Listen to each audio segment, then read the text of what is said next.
Connaissance, recherche, sciences, mathématiques, théorie, physique, philosophie, conférences, archéologie, nature.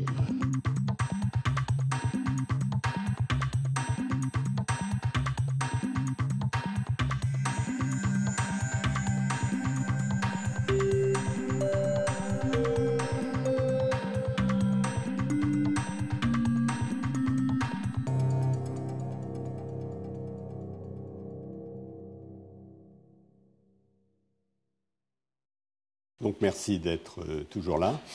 Et nous allons passer donc du problème de conception des mécanismes, d'incitation, de choix social, donc problème qui évidemment à l'arrière-plan, il y a beaucoup de questions concrètes qui sont derrière, mais qui sont formulées de façon assez abstraite, à quelque chose qui est beaucoup plus concret, puisque je vais vous parler dans les 4 heures qui viennent des politiques climatiques et des problèmes économiques des politiques climatiques. Alors le premier sujet que je veux aborder, ce que je veux aborder aujourd'hui, c'est sur l'évaluation économique des politiques climatiques. Et j'ai mis, vous avez sous les yeux, un sous-titre qui est « Intuition écologique contre raison ». Il devrait y avoir des guillemets à raison économique. Et ce que je vais dire est un petit peu fournir des commentaires sur ce sous-titre et sur ce titre. Alors, dans les questions de développement durable, l'économiste ne s'introduit pas par effraction. Par exemple, on peut revenir à l'énoncé du principe de précaution tel qu'il figure dans la loi Barnier. Je lis, et vous lisez en même temps, « L'absence de certitude, compte tenu des connaissances scientifiques et techniques du moment, ne doit pas retarder l'adoption de mesures appropriées, intéressantes, mesures appropriées, visant à prévenir des dommages graves et irréversibles à l'environnement. »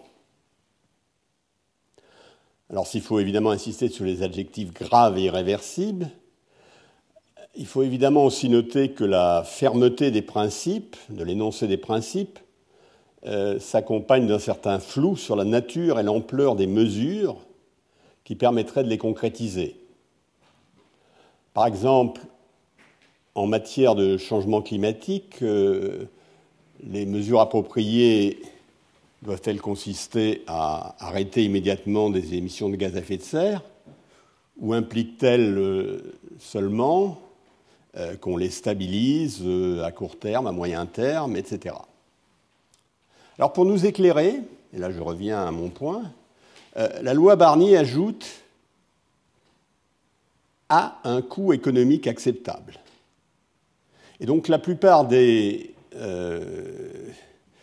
versions du principe de précaution qui ont été proposées jusqu'à présent ont un codicile de ce type. Là, vous avez une version anglaise, que je traduis, quand il y a des menaces de dommages sérieux et irréversibles, l'absence de certitude scientifique ne doit pas être utilisée comme une raison pour reporter des mesures cost-effectives. C'est cost-effectif, ça veut dire qu'ils sont à un coût économique acceptable, ça ressemble beaucoup au principe à la loi Barnier, pour empêcher la dégradation environnementale. Donc la balle est donc je n'ai pas à m'excuser de m'intéresser à ce sujet, puisque la balle dans le principe de précaution est renvoyée à l'économiste. Et qu'est-ce que va faire l'économiste ? Pour tenter d'évaluer si le coût économique est acceptable, il va regarder ses instruments habituels. Les instruments habituels en la matière s'appellent le calcul économique. On dit parfois le calcul coût-avantage, traduction du cost-benefit analysis anglo-saxon. On dit parfois aussi analyse coût-bénéfice. Et le coût-bénéfice, le calcul économique standard, ça fait appel à un outil important dans le calcul économique qui s'appelle le taux d'actualisation, et sur lequel je vais revenir, parce qu'il est au cœur de la tension entre ce que j'ai appelé la raison économique avec des guillemets et l'intuition écologique sans guillemets. Je montrerai que c'est dans ce face-à-face que s'introduisent des considérations d'éthique. Mais avant d'en venir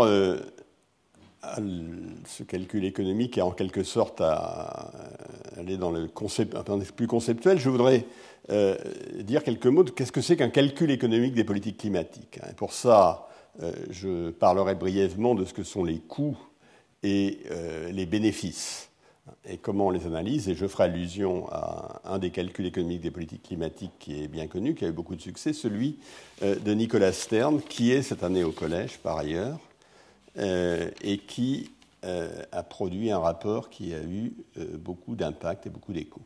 Alors, le calcul économique des politiques climatiques. Juste un mot pour rappeler simplement les moyens d'action et quels sont les coûts.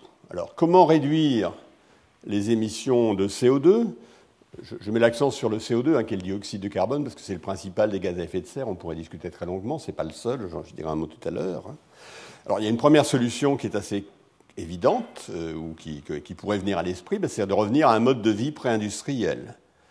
L'accumulation des gaz à effet de serre date de l'ère industrielle et de la mise en exploitation de toute une série de combustibles fossiles qui n'étaient pas utilisés auparavant.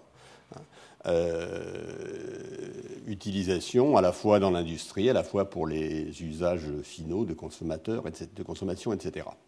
Alors, est-ce que ça fonctionnerait ? Ce n'est pas complètement sûr, parce que la population du globe a beaucoup augmenté depuis le début de l'ère industrielle, est en passe d'augmenter. C'est un vrai problème d'aujourd'hui, ce n'est pas le problème qu'on va traiter. Les politiques climatiques, c'est déjà suffisamment compliqué. Donc la population a cru, donc il n'est pas évident que le mode de vie pré-industriel conduira à des émissions qui seraient sûrement très très inférieures, mais ce ne seraient pas les émissions de l'ère pré-industrielle. Et par ailleurs, personne ne préconise ça jusqu'à nouvel ordre. Donc les moyens, on peut les mettre classés en deux catégories. Les moyens qui sont disponibles aujourd'hui, c'est-à-dire qui utilisent les technologies existantes, les moyens qu'on a à nos dispositions aujourd'hui, et ceux qu'on pourrait avoir demain en faisant de la recherche et en se reposant sur le progrès technique. Alors les moyens qu'on a aujourd'hui, je les ai mis dans 4-5 catégories ici. Le premier, c'est diminuer la consommation d'énergie, sans préciser le type d'énergie. Par exemple, c'est ce qu'on fait lorsqu'on améliore l'efficacité énergétique. L'efficacité énergétique, c'est la quantité d'énergie dont on a besoin par unité du produit de production, par unité du PIB, par exemple. Donc on peut essayer de l'améliorer. C'est ce qu'on fait lorsqu'on améliore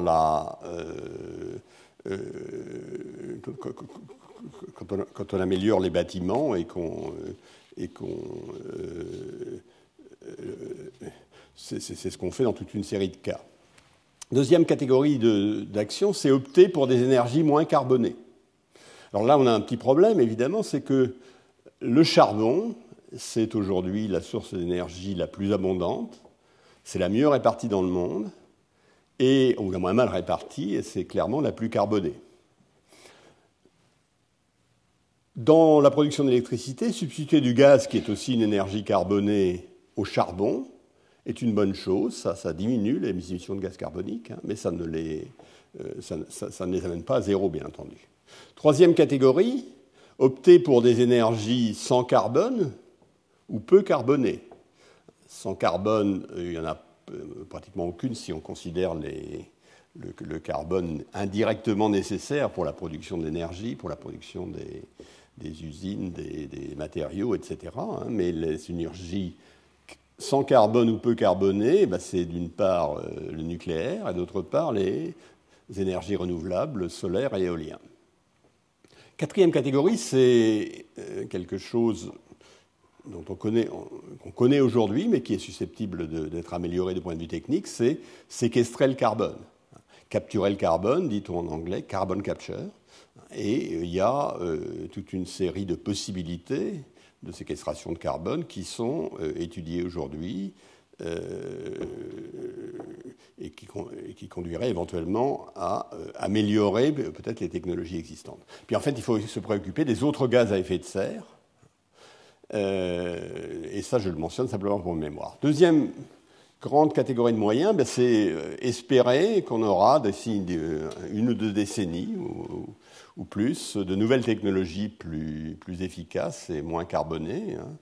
Par exemple, ça se produirait si on arrivait à maîtriser la fission nucléaire, si les coûts de production du photovoltaïque qui se sont abaissés considérablement, qui continuent à s'abaisser, s'il y avait encore une accélération de cet abaissement, en tout cas quand ce sera suffisamment bas, il y a évidemment des possibilités considérables photovoltaïques. Il y a des possibilités du côté de l'hydrogène. Alors là, on est un peu dans la science-fiction, peut-être pas. On pourrait utiliser l'hydrogène pour les transports. Notamment, il faudrait produire l'hydrogène de façon non carbonée, ce qui nous ramène à la première solution, vraisemblablement. Donc voilà un petit peu ce qu'on peut... Alors, combien ça coûte ? La vérité, c'est qu'on ne sait pas complètement, parce que ça dépend d'hypothèses que l'on fait en particulier sur le coût d'invention des nouvelles technologies, sur la probabilité qu'elles apparaissent. Alors, et puis ça dépend naturellement du scénario. Alors, je vais prendre comme scénario et vous donner quelques chiffres qui sont purement indicatifs, qui sont sûrement extrêmement discutables, mais stabiliser la concentration en gaz carbonique équivalent à 550 parties par million en volume. Alors, il y a deux choses que je voudrais dire. CO2 équivalent, ça veut dire qu'on prend tous les gaz à effet de serre, pas uniquement le CO2, mais on les convertit en CO2 équivalent. On a des coefficients de conversion, discutables par ailleurs, mais ça, c'est une autre affaire. Donc, si on veut stabiliser à 550 ppmv en 2100, qui est le niveau au-delà duquel les climatologues nous disent que les choses deviendraient dangereuses, ça requiert une division par 2 des émissions actuelles en 2050, et donc probablement, compte tenu des problèmes spécifiques des pays en développement, qui sont donc à des niveaux d'émissions qui sont encore très inférieurs aux nôtres, même s'ils se sont rapprochés, ce qu'on appelle le facteur 4 pour les pays développés, c'est-à-dire diviser par 4 les émissions par tête dans les pays développés. Alors, quels seraient les coûts de stabilisation ? Si je prends le rapport Stern dont j'ai parlé tout à l'heure, il les évalue, selon le cas, selon le moment, à 1 ou 2 points du PIB. Enfin, du produit, je l'appelle intérieur, il considère plutôt le produit mondial brut. Donc c'est le produit intérieur au sens de l'intérieur du globe. Alors évidemment, ce sont des évaluations qui sont sans doute optimistes. Il y a encore beaucoup d'évaluations plus pessimistes, il y a beaucoup d'évaluations plus optimistes. C'est celle que l'on peut faire, celle que suggère l'argument du double dividende. L'argument du double dividende, j'y reviendrai la fois prochaine, je vous reparlerai du double dividende, de ce qu'il faut en penser, nous dit que les politiques climatiques non seulement vont réduire les gaz à effet de serre, mais que si on les conçoit de façon intelligente, on gagnera des deux côtés, on aura une fiscalité mieux faite, etc. Et ça s'appelle le double dividende, il y aura 2 dividendes. Une autre manière de voir les coûts, c'est de savoir quel est le prix du carbone associé. Et là, les chiffres qui sont donnés, au moins sur les décennies qui viennent, voire sur le siècle qui vient, ça va entre 150, alors je ne sais pas si je veux parler en euros ou en dollars, je vais le dire en euros, 150 € la tonne de carbone à 500 € la tonne de carbone, voire un peu plus. Qu'est-ce que ça veut dire ? Ça veut dire que si, dans le calcul économique, on mettait comme valeur, il y avait une taxe carbone qui était de 500 €, si je prends le deuxième cas, on prendrait des décisions qui conduiraient à obtenir l'objectif recherché, qui est la division par 2 des émissions en 2050. Alors, il y a malgré tout une certaine cohérence entre ces chiffres. Entre en quelque sorte le prix fictif qui vous permet de concrétiser une politique et son coût moyen. Pourquoi ? Parce que, imaginez que vous vouliez, le facteur 4, c'est passer en France de 1,7 tonne de carbone par an et par habitant au quart, ce qui ferait 500 kg. Mettons que c'est économiser 1 tonne, c'est un peu plus.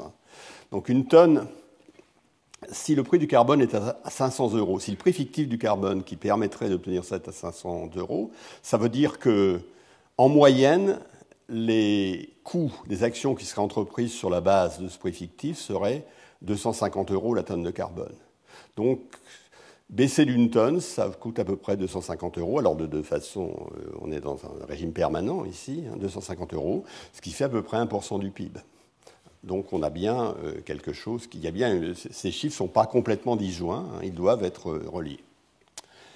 Ce point technique étant fait, je vais passer maintenant, donc analyse coût-avantage, calcul économique, il y a des coûts d'un côté. De l'autre côté, il y a des bénéfices. Comment fait-on pour mesurer les bénéfices ? Les bénéfices, qu'est-ce que c'est le bénéfice d'une politique climatique ? C'est les dommages qui seraient évités. Comment fait-on l'évaluation économique ? Alors, ce n'est pas quelque chose de facile, bien entendu. Quelles sont les difficultés ? D'abord, il y a de nombreux chapitres. L'agriculture, les événements climatiques extrêmes, les effets du climat sur la biodiversité, sur la santé, je dirais des effets purs de qualité du climat, les inondations, les migrations à grande échelle qui seront vraisemblablement suscitées par le changement climatique. Et pourquoi migration à grande échelle ? Parce qu'il y a des grosses différences entre régions. Les choses ne sont pas identiques dans les zones nordiques et dans le sud qui est plus immédiatement vulnérable, la Méditerranée, l'Afrique, etc. Il y a aussi des différences selon la zone de température dans laquelle on se trouve. S'il y a un réchauffement de 1 à 2 degrés, alors c'est plutôt bénéfique pour l'agriculture au nord, lorsqu'on monte suffisamment loin. Au-delà, en tout cas de 3 degrés, il y a réduction de fertilité générale. Donc vous voyez qu'il y a vraiment beaucoup de chapitres, beaucoup de difficultés tout à fait différentes. Alors, la réponse du rapport Stern, c'est une...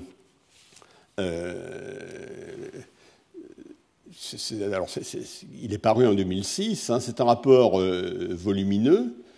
Il rend compte de plus d'une année de travail d'une équipe de 10 à 20 personnes. Ils ont repris l'ensemble du dossier changement climatique, ils ont analysé un grand nombre de scénarios. Et il a retenu en fait 5 grands chapitres qui sont la nourriture, l'eau, les écosystèmes, la multiplication des événements extrêmes et les risques de changement rapide ayant des impacts irréversibles. Et dans chacun de ces domaines, le rapport fournit une analyse fouillée des dommages pour toute une gamme d'accroissements possibles de température. Évidemment, la dangerosité des effets augmente avec celui des températures. C'est ce que vous pouvez voir, par exemple, dans ce diagramme qui est tiré du rapport Stern, dans lequel vous voyez les 5 catégories que je viens de mentionner, hein, avec la nourriture, l'eau, les écosystèmes, etc. Ça, c'est en abscisse. Et en ordonnée, vous voyez les accroissements de température. Et vous voyez les effets dans le tableau. Les effets sont décrits, les effets, en fonction des accroissements de température. Et en haut du tableau, vous voyez comment ces effets d'accroissement de température, quelle est leur probabilité selon les scénarios d'émissions de gaz à effet de serre. Parce que lorsqu'on émet des gaz à effet de serre, selon un certain scénario, les effets sur l'accroissement des températures ne sont pas connus de façon certaine. Les climatologues nous donnent des probabilités. Ça, c'est quelque chose au cœur du rapport Stern. Il prend une description probabiliste du monde. Et on est dans un monde incertain, et c'est tout à fait essentiel. Et vous avez une petite idée ici à la fois des effets et en quelque sorte des plausibilités d'apparition de ces effets en fonction des scénarios d'accumulation des gaz à effet de serre. Alors, les dommages ont aussi des formes variables. Je ne vais pas commenter ça. À nouveau, c'est tiré du rapport Stern. Vous voyez que l'accroissement des dommages en fonction de la température peut prendre des formes tout à fait différentes. On l'a vu déjà avec l'agriculture. Avec l'agriculture, au début, l'accroissement des dommages est plutôt négatif, au moins dans certaines parties du monde, puis il devient positif ensuite. Vous voyez, par exemple, sur ce graphique, le cas des dommages dus aux tempêtes, donc aux événements extrêmes. Donc le rapport Stern, après avoir pris le conseil des experts, prend comme fonction de dommage, en fonction de l'accroissement de température, une cubique, quelque chose en delta T au cube. Donc ça veut dire si l'accroissement de température, au lieu d'être 2 degrés et 4 degrés, c'est-à-dire doublé, eh bien les effets, les coûts liés aux dommages de ce type, c'est-à-dire aux dommages liés aux tempêtes, sont multipliés par 8. Donc, dans chacun des chapitres, il y a des hypothèses de genre qui sont faites.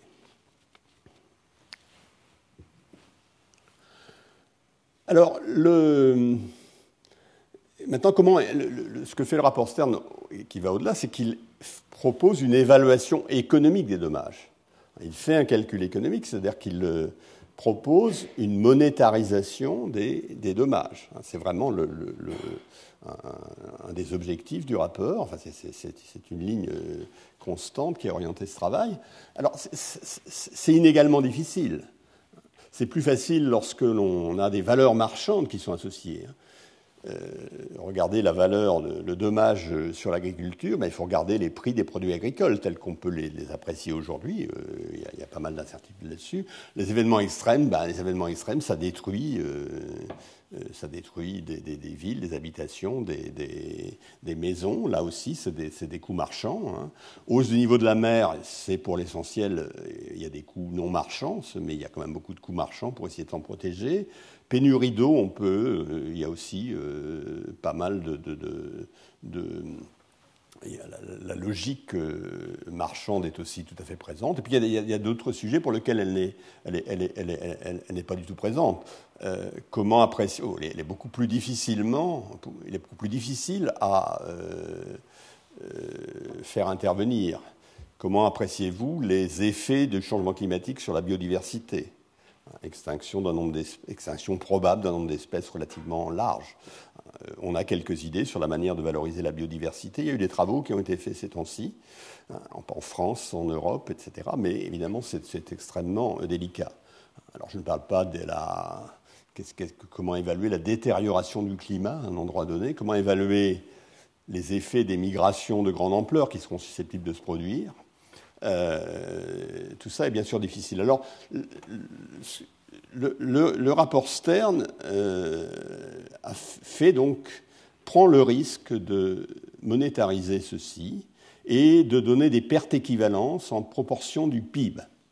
Par exemple, il y a une perte équivalence du PIB pour un scénario moyen, c'est 1 à 5% du PIB en 2100.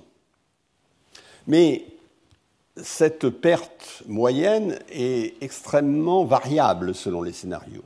Par exemple, dans un scénario haut où les impacts marchands, si on regarde la valeur des impacts marchands et non marchands, du 95e centile, c'est-à-dire qu'on n'est pas loin du maximum de ce qui est possible compte tenu de la distribution de probabilité à laquelle on fait face.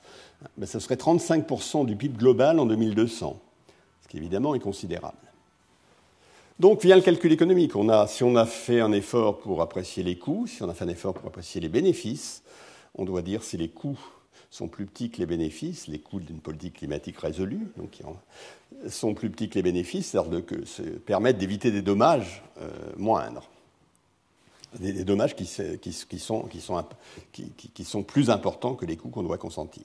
Le problème, c'est que les coûts sont relativement proches. Une grande partie des coûts ne sont pas loin de nous et les bénéfices peuvent être relativement lointains. J'évoquais l'horizon 2200 tout à l'heure. Et que, naturellement, on va tomber sur un des outils du calcul économique, un des ingrédients nécessaires du calcul économique qui s'appelle l'actualisation.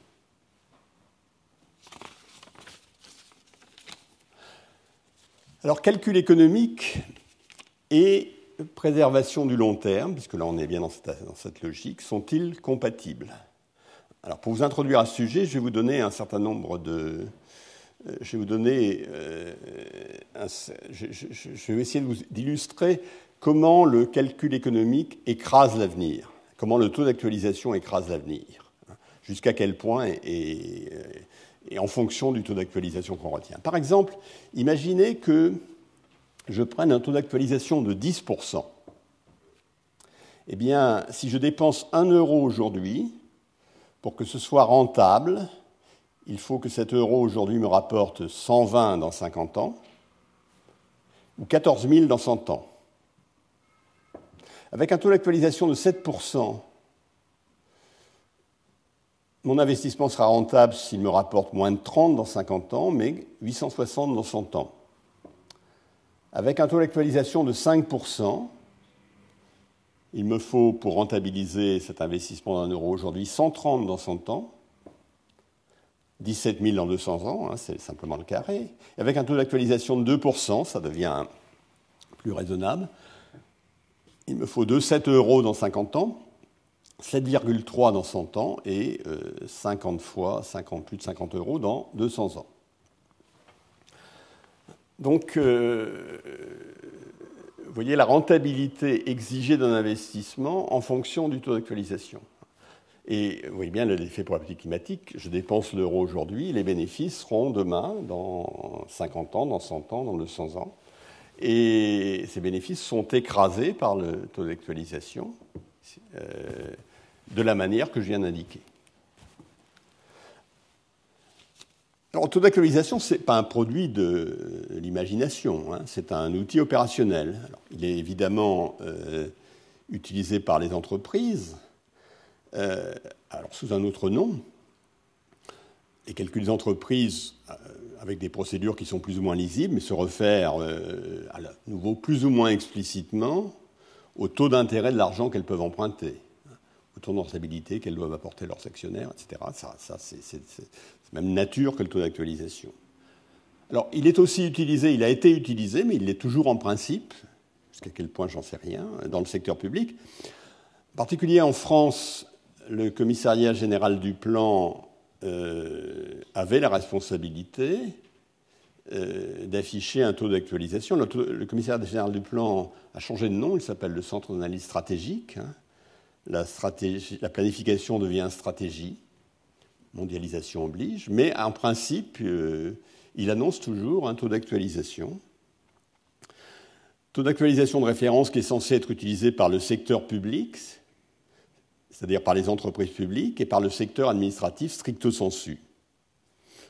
Ce taux d'actualisation a joué un rôle important, par exemple, dans le choix des investissements électriques, avec cette France, en matière de routes, au ministère de l'Équipement, dans le cadre, et de façon plus générale, dans le cadre de procédures homologuées, systématisées et plus ou moins suivies, ou dont les résultats sont plus ou moins suivis. Ça, c'est un peu autre chose.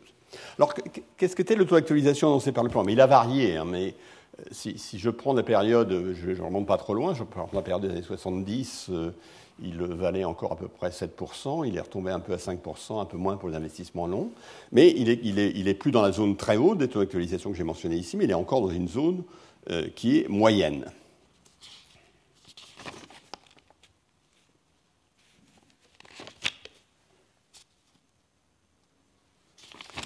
Alors, la logique du taux d'actualisation, évidemment, s'applique au problème du climat, je l'ai dit.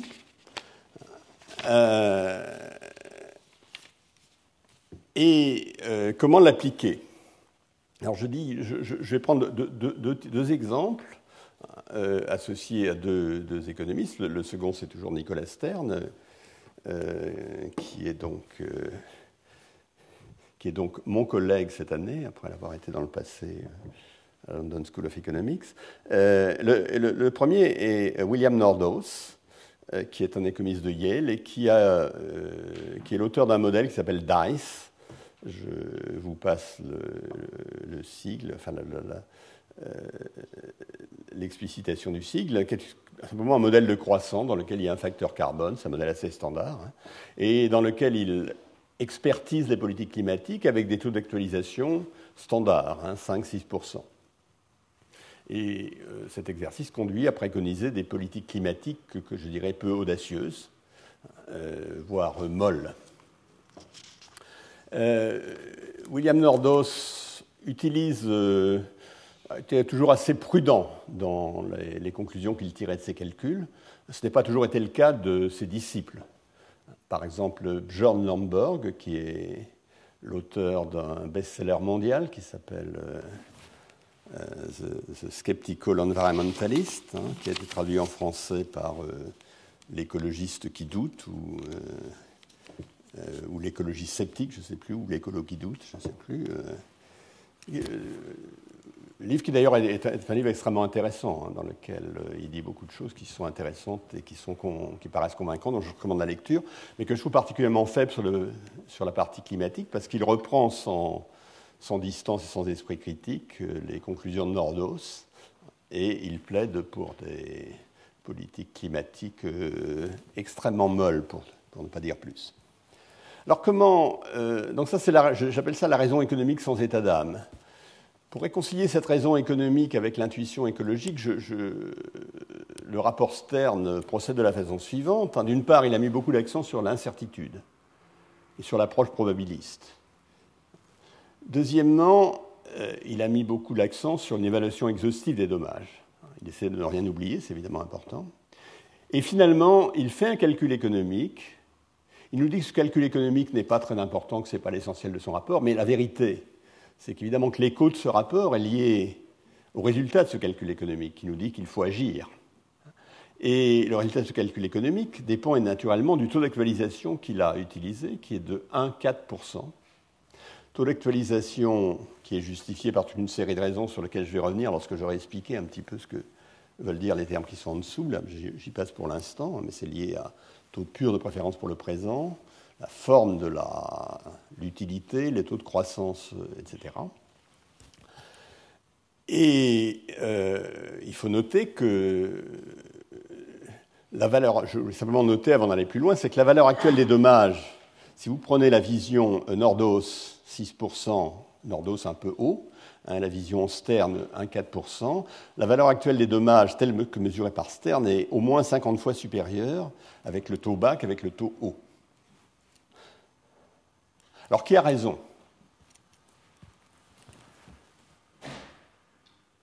Bon, vous ne serez sans doute pas surpris de ma conclusion plus loin, mais pour l'instant, je vais rester agnostique. Simplement, je ne vais pas traiter toutes les dimensions du débat.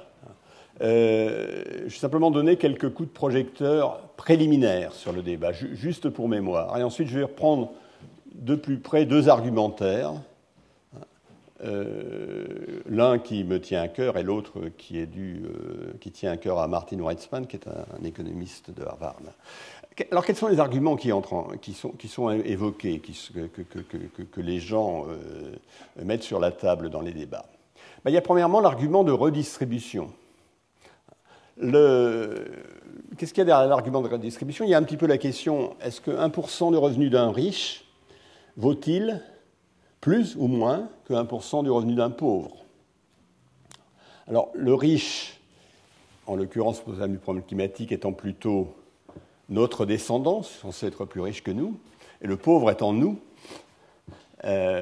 puisque la politique climatique conduit, en espérance en tout cas, à opérer de la redistribution entre des générations présentes qui seront, c'est du moins la conjecture générale, qui seront nettement moins riches que les générations futures. Alors derrière, naturellement, quand on évoque ce problème de redistribution, on tire le problème de l'aide au développement aujourd'hui, un problème qui est mis en avant par Lomborg et sur lequel je ne dirai pas plus aujourd'hui. Deuxième chose, il y a une deuxième question qui est toujours mise sur le tapis, quelle est la compatibilité avec les indicateurs de marché ? Le marché fournit des taux d'intérêt. Donc il fournit les taux d'actualisation. Pourquoi on ne les prend pas ? Est-ce qu'on a des bonnes raisons de ne pas les prendre ? Alors là, la réponse est toujours extrêmement difficile parce que quel taux prendre pour le marché ? Taux sans risque ? Bien, si on dit ça, quel est le taux sans risque ? Ce n'est pas du tout évident non plus. Ou le taux avec prime de risque, tel qu'il apparaît par exemple avec l'énigme de la prime de risque du marché des actions, par exemple. Avec quelle prime de risque ? Il y a un troisième point qui est le problème de l'irréversibilité. Notre calcul économique devrait d'une manière ou d'une autre tenir compte des problèmes d'irréversibilité. Irréversibilité, c'est un mot du principe de précaution. C'est un mot qu'on retrouve ici. Qu'est-ce que ça veut dire ? Simplement que s'il y a changement climatique, même si dans un avenir lointain, on revient à des concentrations industrielles de gaz à effet de serre qui sont pré-industrielles, en attendant suffisamment longtemps, en n'émettant plus rien, on ne reviendra pas nécessairement au climat actuel. Il pourrait y avoir ce qu'on appelle une bifurcation. Une bifurcation, c'est un concept mathématique bien clair, qui fait que on atteint un point de non-retour, dans lequel, si on revient en arrière, on ne revient pas à la trajectoire antérieure. Voilà, ça c'est un peu les argumentaires traditionnels. Ce que je vais développer, c'est brièvement celui attribué à Martin Weitzman, et un autre argumentaire qui est donc une réflexion sur le temps long, les valeurs environnementales et la solidarité. Ces deux argumentaires posent la question de savoir si conduisent à la conclusion, d'une certaine manière, que probablement que Nixtern a une conclusion juste, mais pour de mauvaises raisons. Si vous acceptez ces argumentaires, vous êtes conduit, plus ou moins, en tout cas, à poser cette question. Naturellement, ce qui compte est la conclusion. Alors, je vais faire une introduction brève au point de vue de Martin Weitzman, et qui est lié à la prise en compte de l'incertitude extrême qui est associée au changement climatique. Non seulement il y a l'incertitude un peu probabilisable, la Nixtern, mais on a une incertitude. Il y a ce qu'on appelle des possibilités de surprise climatique liées au dégel du permafrost, au changement de la circulation thermohaline, qui nous amènent extrêmement loin, qui nous font sortir du monde connu. Alors, l'idée de Martin Weitzman repose sur l'idée que dans un phénomène donc, comme le changement climatique, l'incertitude lourde, celle que je viens de mentionner, doit être modélisée avec des distributions de probabilités qui ont des queues épaisses. Queues épaisses, j'utilise l'expression de Benoît Mandelbrot, qui est un mathématicien français, qui est un grand promoteur donc, de ces probabilités avec queues épaisses. Et dans ce cas, même si vous voulez, si l'espérance, par exemple la valeur moyenne d'un dommage, prend une certaine valeur finie, sa variance, à cause de la queue épaisse, c'est-à-dire la moyenne du carré par rapport, la moyenne du carré de son écart à la moyenne peut être très grande, dans le modèle limite infini. Mais l'aversion vis-à-vis du risque conduit le calcul, d'ailleurs aussi bien que le bon sens, à compter la variance négativement, et donc à faire que l'évitement d'événements extrêmes de faible probabilité, insignifiants pour le calcul de la moyenne, devienne une considération dominante. Éviter la catastrophe, même s'il a une faible probabilité de se produire, devient alors impératif. Alors d'où vient l'apparition de ces queues épaisses dans l'évaluation probabilisée des dommages? Bien, elle reflète simplement éventuellement notre connaissance très partielle de l'événement, qui par exemple va nous faire hésiter entre plusieurs probabilisations possibles. Si vous hésitez entre plusieurs distributions de probabilités candidates, qui elles-mêmes n'ont pas nécessairement des queues épaisses, il peut s'agir de probabilités gaussiennes, qui ont des limites gaussiennes, imaginons que ce soit ça qui est l'origine du phénomène, vous ne savez pas laquelle. Eh bien, cette incertitude entre les distributions, première remarque, elle ne peut pas être levée dans un temps raisonnable. Pourquoi ? Pour la lever, il faudrait observer beaucoup d'événements rares, et ces événements, ils sont rares. De la même façon, quand vous avez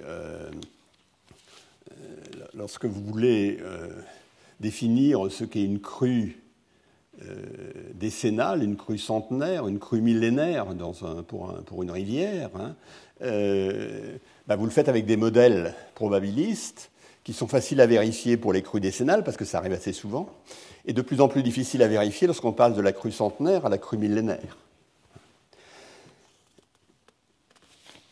Et ça conduit à des queues épaisses. C'est lié à des procédures statistiques courantes, comme je l'ai écrit ici, même si je ne l'ai pas dit exactement de la même façon que ce qui est écrit.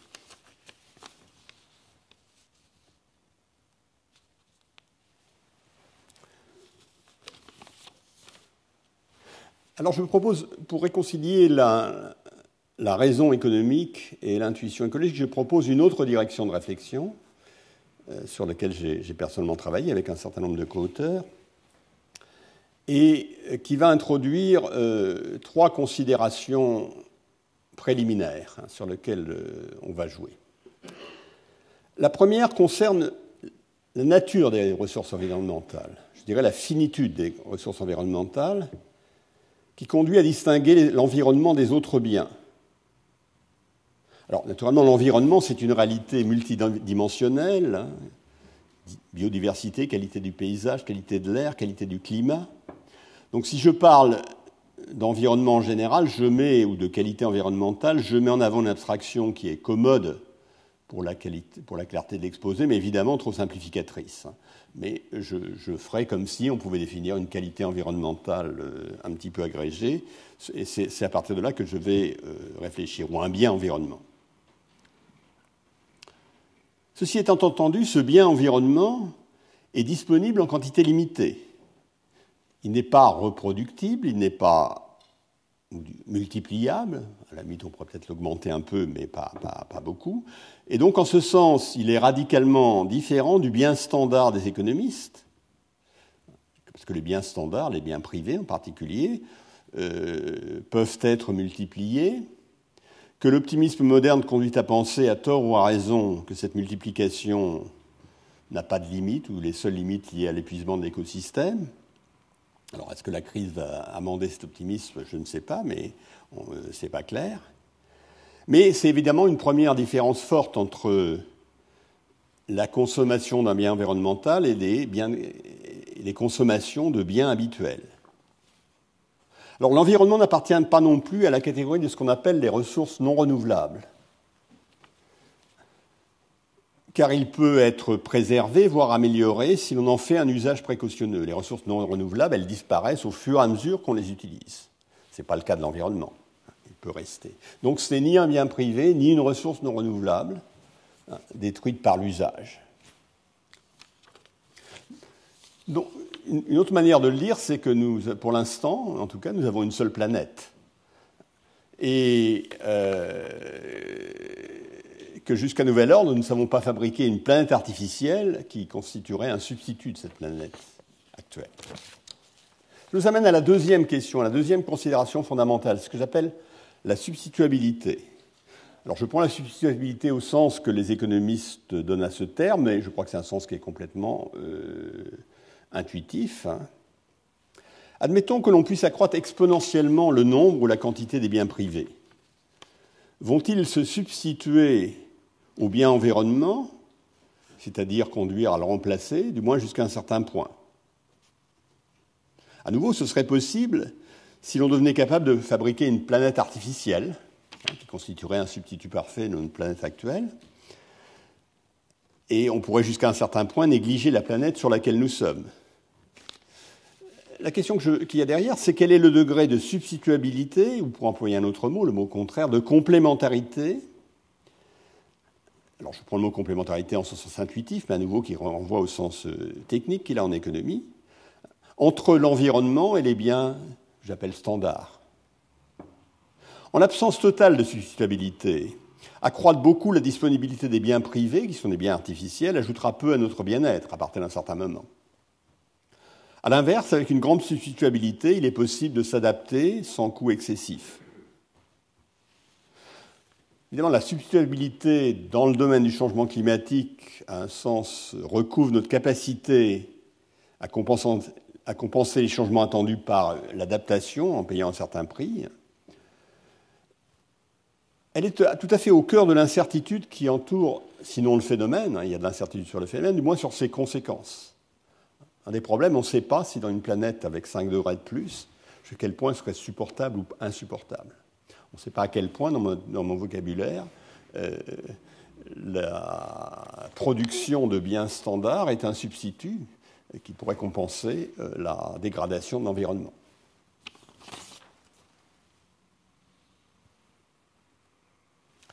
La troisième considération qu'il faut introduire, c'est ce que j'appelle l'altruisme intergénérationnel. Alors là, on sort du champ strict de l'économiste. C'est pas surprenant, hein. On a dit tout à l'heure que pour combattre l'effet de serre, c'est œuvrer pour des bénéfices dont nous, notre génération, nos générations, un certain nombre d'entre nous profiteront relativement peu, parce que ces bénéfices ne deviendront importants que dans 50, 60 ans. Donc faire des efforts à des avantages qui sont relativement mineurs pour les générations en place, en tout cas très inférieurs à ceux que pourront en tirer nos descendants, d'où se pose la question de l'altruisme intergénérationnel. Alors pour l'économiste, l'altruisme intergénérationnel a deux dimensions. Il y a une dimension dans laquelle il ne se juge pas compétent, une dimension dans laquelle il se juge compétent. Vous pourrez juger autrement, naturellement. La première dimension, c'est ce que j'appelle la préférence pure pour le présent, et qui déborde la compétence de l'économiste. Alors, qu'est-ce que c'est cette question ? Imaginons que j'ai à comparer un avantage pour moi aujourd'hui, sur lequel je mets une valeur monétaire, par exemple, et un avantage pour mes descendants, pour nos descendants, un de nos descendants dans 150 ans. Admettons que la situation économique de ce descendant, de ces derniers, soit semblable à la mienne aujourd'hui, qu'il soit ni plus riche ni moins riche, qu'il n'ait pas des goûts différents, etc. Quel coefficient d'équivalence je mets entre son bien-être, tel que je le mesure, qui s'est mesuré par le même nombre que le mien, par hypothèse, et mon bien-être? Ça mesure d'une certaine manière l'altruisme, je dirais, pur vis-à-vis de la génération future. Si dans la situation identique, en étant sûr que ce sera identique, naturellement, c'est une précaution qui n'est pas inutile, si j'ai à choisir entre 100 pour moi et 100 pour lui, qu'est-ce que je fais? Est-ce que je juge que c'est équivalent? Si je juge que c'est équivalent, 100 pour lui et 100 pour moi, je dis j'ai un taux pur de préférence pour le présent qui est de 0. Je suis indifférent entre le présent et le futur. Je suis un altruiste intergénérationnel parfait. Par contre, si je dis que 100 pour lui, ça vaut 0 et ça vaut 100 pour moi, ça veut dire que je suis infiniment égoïste. Alors, on fait une expérience de pensée qui est assez abstraite, qui est sans connexion évidente avec les choix réels. Juste deux remarques, c'est abstrait, mais ça pose des problèmes également abstraits. D'abord, imaginons que je choisisse un coefficient d'équivalence égal à 1. Ça, c'est logiquement douteux. Pourquoi? Parce que si, dans ce cas-là, en comparant des situations sur des temps très longs et en gardant les avantages pour mes descendants, je serais obligé de sommer, sans actualisation, et je risque d'avoir à comparer des quantités finies avec des quantités infinies. C'est un peu un paradoxe, mais c'est un paradoxe à la limite plus profond. Imaginez un hypothétique agent éternel, vous, agent éternel, n'ayant pas de taux de préférence pour le présent. Le temps deviendrait immobile, et vous seriez toujours indifférent de remettre à demain ce que vous pouvez faire aujourd'hui. Donc, on va aller un peu plus loin, on va prendre un taux de préférence pour le présent légèrement positif, sa proximité à 0 mesurant la proximité à l'altruisme intergénérationnel, et pour traiter identiquement toutes les générations, je le fais faire décroître exponentiellement, faire que le rapport entre ce taux de préférence pour le présent entre une génération et la suivante soit toujours le même. Quelle valeur prendre? Chose qui a souvent été proposée par les économistes, qui étant hors de leur domaine, malgré tout, sont assez libres pour poser des choses, c'est de prendre, si on prend ce point de vue total, le taux de survie de la planète. Il n'est pas certain que notre planète sera encore là dans 1 siècle, 2 siècles, 100 siècles, 200 siècles. Il y a une probabilité qu'elle disparaisse. Cette probabilité peut être vue comme fondant un taux de préférence pour le présent éthique, en quelque sorte, qui me conduit à traiter la génération suivante comme je traite ma propre génération.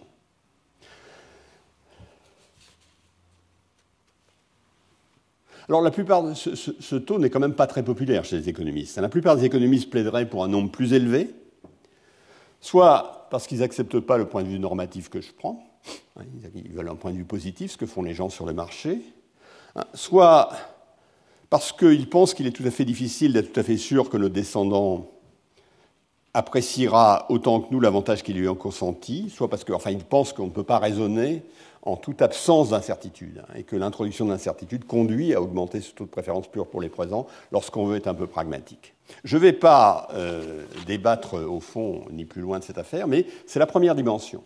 Mais il y a une dimension tout à fait différente, c'est de l'altruisme intergénérationnel qui est lié à l'hypothèse de prospérité croissante que j'ai évoquée tout à l'heure. Nos descendants ne seront pas dans la même situation que nous. Ils seront soit plus riches, soit plus pauvres. Alors, comme je l'ai dit, un des arguments contre une politique climatique vigoureuse, celle implicite dans les calculs de Nordos, consiste à dire que les générations vivant dans 150 ans seront beaucoup plus riches que nous. Qu'est-ce que ça veut dire? Beaucoup, 3 fois, 6 fois. Si on regarde le siècle dernier, on peut penser que le PIB a augmenté, le PIB par tête a augmenté de 5 à 7 fois, selon la manière dont on le calcule dans les pays développés. Jusqu'à quel point est-il justifié de faire des sacrifices pour des générations futures beaucoup plus riches que nous? Donc c'est le problème de redistribution des revenus, mais cette fois c'est le problème de distribution des revenus entre générations.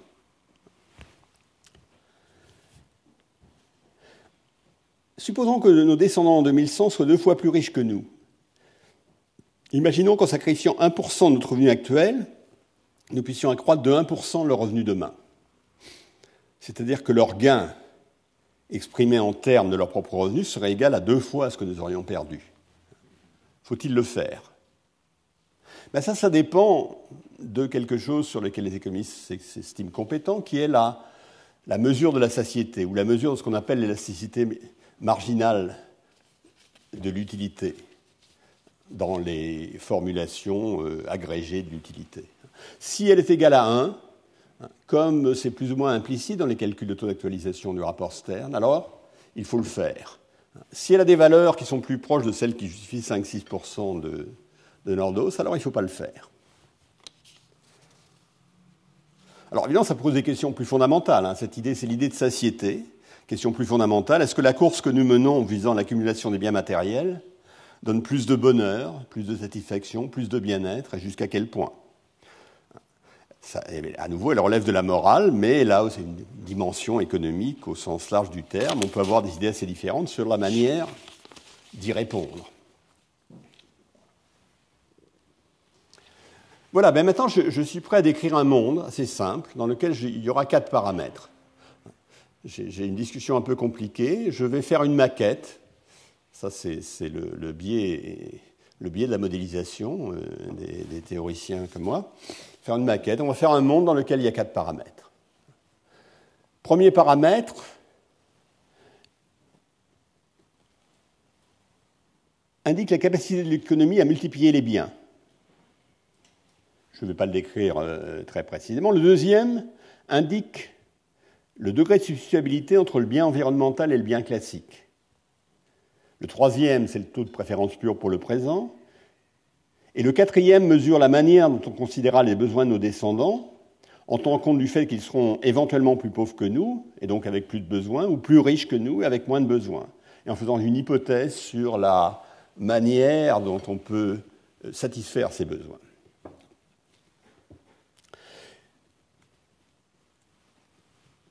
Alors la discussion doit se porter sur la valeur de ces paramètres, sur l'incertitude qui pèse sur chacun d'entre eux. Alors pour le premier et le quatrième, je retiendrai des valeurs qui sont compatibles avec qui sont plausibles au sens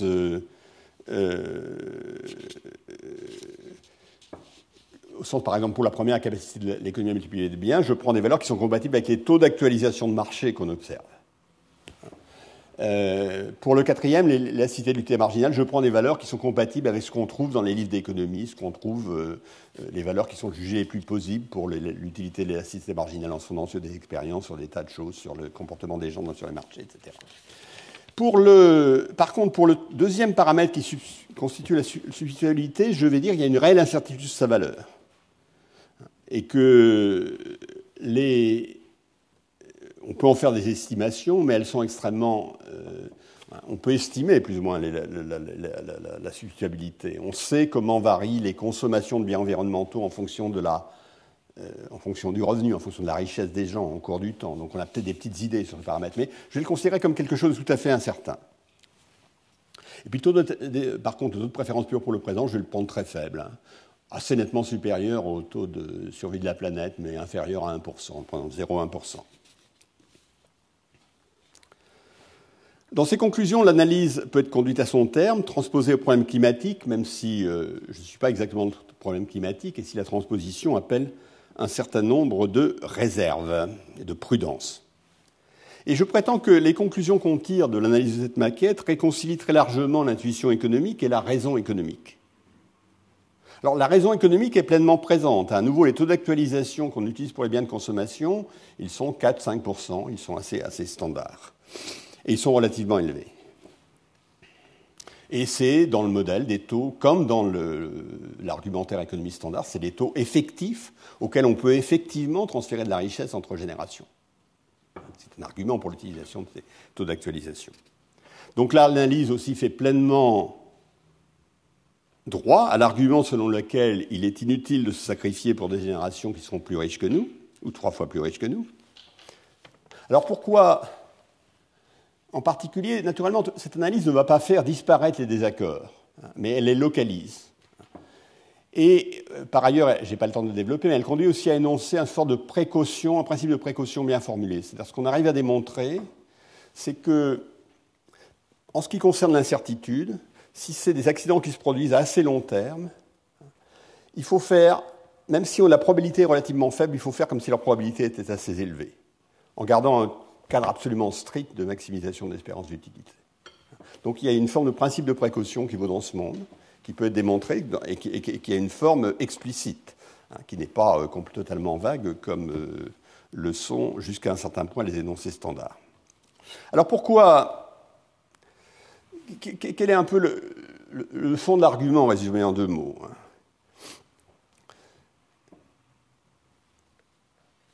C'est que la qualité de l'environnement, c'est quelque chose qui peut avoir de l'importance pour la génération future. On n'est pas sûr. Il y a de l'incertitude. L'incertitude, c'est l'incertitude sur la substituabilité. Peut-être que c'est très substituable, auquel cas ça n'aura pas d'importance. On s'est trompé. Et le don d'une nature en bon état vaut d'être fait et peut l'être fait à un coût relativement faible. On peut leur dire autrement, s'il y a une chose essentielle à faire pour les générations futures, c'est bien de leur transmettre une planète en bon état, parce que ça pourrait être très important pour elles, et parce qu'on peut le faire. C'est une des choses qu'on peut faire. C'est beaucoup moins important de leur transmettre de la richesse matérielle. Et si on a un synthétique minimal, on doit le faire. Donc voilà un petit peu le cœur de l'argumentaire que j'ai tiré de ce modèle à 4 paramètres. Donc, et en l'illustrant avec des valeurs habituellement acceptées dans la communauté scientifique, le calcul économique réaménagé qui est proposé ici réconcilie l'intuition écologique, le fait qu'il faut mettre du poids sur le long terme, mais la raison économique selon laquelle il faut faire des calculs économiques sérieux. Merci.